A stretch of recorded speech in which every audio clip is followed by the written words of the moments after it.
Hello everyone, this is Lucy, and in this video I will show you how to change or replace email addresses in your Snapchat account. First, you will need to go to your Snapchat, and here at the top left corner you will see your profile.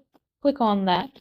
After that, you will need to click on the settings, the gear icon located in the top right corner. Here, under my account, you will see your email address. Click on email and now just type the email you want to change it to. So after that, click on save and you will need to enter your password. So after that, they will send you a verification code in your email. So you will just need to go to your mail and check on the mail Snapchat sent you. So now you will need to click on this confirm email and you will open a link and it will notify you that the email address has been verified.